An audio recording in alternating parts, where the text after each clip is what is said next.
Hey guys, Angela here, and today we're gonna talk about what ube is. I used to eat this as a kid all the time. Wow. What's ube? It's ube. What's that? It's like a sweet potato. Potatoes can be sweet? I mean, it's technically a yam. What is ube? Ube is a violently purple yam originally from the Philippines. It is used in many Filipino desserts. This purple yam is even sweeter than most sweet potatoes, slightly nutty, and has kind of a vanilla aftertaste. For the record, ube gets mixed up with its cousin, the taro, a lot.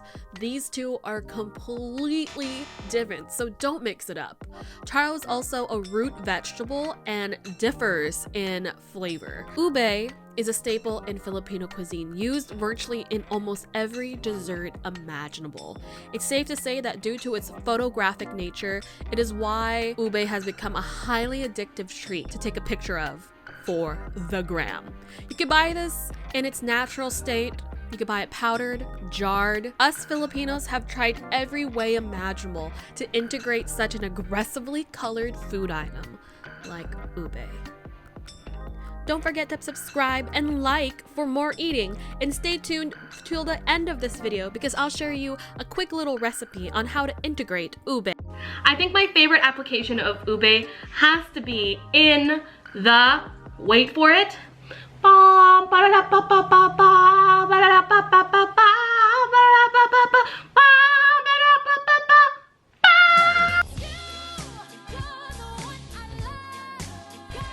it's the halo halo, bask in its glory.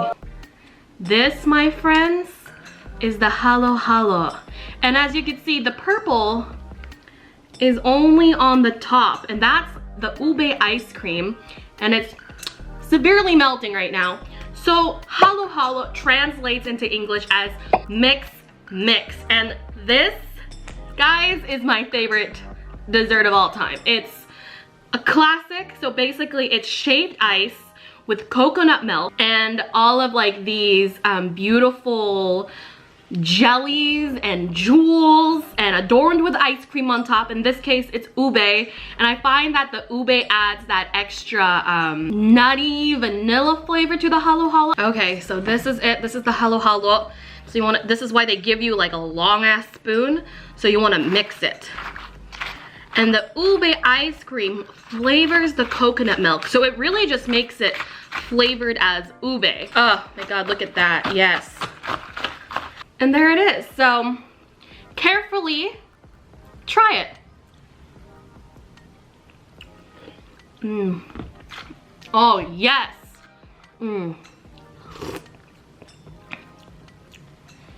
Oh, it's so icy and coconutty because of the coconut milk, but nutty and vanilla-y because of the ube flavor. It's just one of those flavors that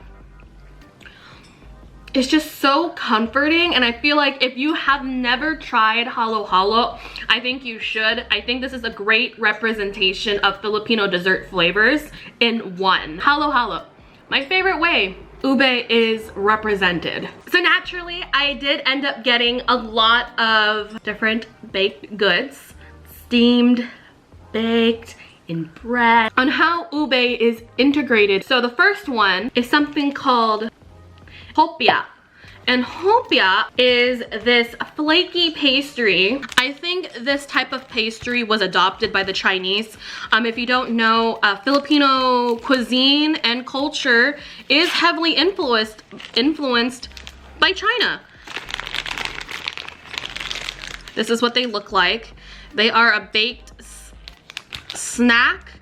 It's a very flaky, as you can see, it's like flaking apart, flaky pastry, and inside is mashed ube.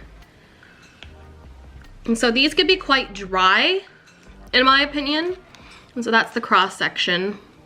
Now this is a wildly popular Filipino baked good that you could ultimately find everywhere in the Philippines. And like I said, I find this quite dry, and it's more about the flavor, and it's good accompaniment with hot tea, or cha in Tagalog.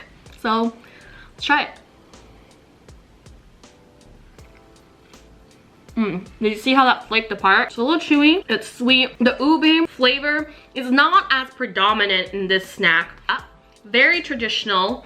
The next thing I have is something called, now traditionally it's not flavored with ube, but it's called Puto. And just to clear up some things before people run into conclusion, I understand Puto sounds like a very offensive term in the Hispanic language.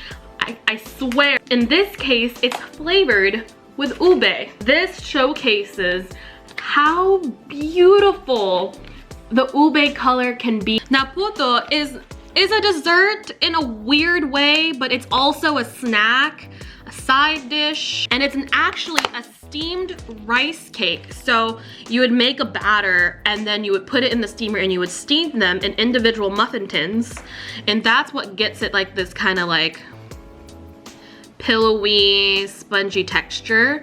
And you can see, look how beautiful that purple color is. Such a textural experience. And it's kind of chewy. It depends where you get the puto from. It's nice and bouncy. You can really taste that like toasted rice flavor in a weird way from it. It's not chewy like mochi. Yeah, it's not fluffy like a sponge cake. Onwards.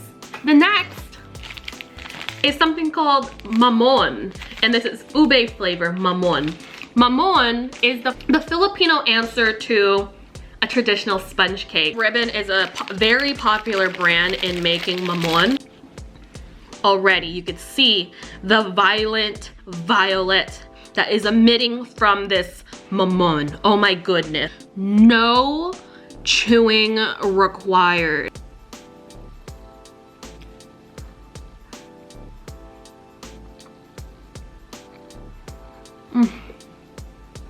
It's just so light and pillowy. I just feel like I am floating on a cloud right now. On a purple cloud. We're gonna try something a little bit more traditional. Now look at those beautiful colors. This is something called Sapin Sapin. It is a sticky rice cake dessert that you traditionally see in a lot of holiday parties, festivals, birthdays. It's a standard thing to have in any Filipino gathering, and you can see why. It's like these beautiful colors, and in the middle it's toasted, sweetened coconut. So Sapin Sapin is the Filipino equivalent to a Japanese mochi. But with Sapin Sapin, it is much softer in consistency than mochi. It's not as of a hard chew, but you could see the contrasting colors is absolutely beautiful. All of which are flavored naturally. So the bottom one is flavored with the ube, and the top one is actually flavored, I believe, with jackfruit. I haven't had this in a long time, so much softer than mochi. You would really have to like that gelatinous gooey texture to appreciate Sapin Sapin, but if you like gelatinous chewy textures like boba, mochi, you will love this. There's not much chew to it. As you can see, it was like melt in your mouth. Those are the snacks I decided to share with you guys. Of course, ube is integrated in a lot of different food. Now I'm gonna show you guys how to use the ube and make it into an actual dessert. We're gonna make pastillas de ube.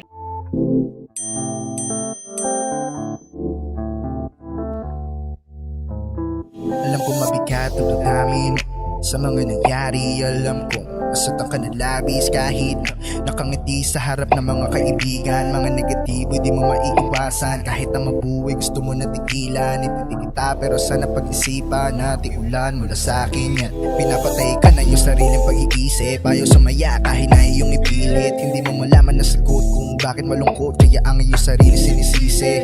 Magkita na tayo at talin at ibus mo na sa akin ang bigat sa iyong balikat. Ang pananakit sa iyong sarili ay tigilan. Walang dugot tulo sa pulso mo kung may mapagsasabihan. Walang umintindi sa iyong naramdaman. Minsan ka lang umiti, ako'y tunaw pa nasusulipan. Laging masapisngi sa kakatulong ng iyong mga naway di makuha. Di matuyo ang iyong unan. Tumabi ka lamang sa akin at kumakap na mahigpit. Mapayapa ang gabi, mamaya sa pagpikit. Sigurado na ang tulog mo ay mahimbing. Ay yung mga luwa ay punasan mo na. Susubukan ibalikin yung kaslaro sa mata. Lahat ay gagawin para lang sumaya, kaya tumahan ka na. Alright, let's try my creation. Let's try the very first one that I'm... Pastillas de Ube. So they're soft, and let's try it, give it a try. The sugar coating gives it an extra bite to it since it's such a soft dessert. What I appreciate about this particular dessert is that it really is the yam itself. It's essentially the purple yam and just mixed with condensed milk and some powdered milk. That's it. This is pure, natural ube candy. This, you could really taste the ube, and I like that I left the chunks of ube in there because you get ube chunks as well, so it's a textural component to it. And it's truly delicious. It's a great homemade candy if you're looking to make your own candy at home. Don't forget to subscribe and like to this video if you love violently violet purple. Violet, you're turning violet, Violet. Like me. Or well, just me. I'll catch you guys later. Take care. Bye.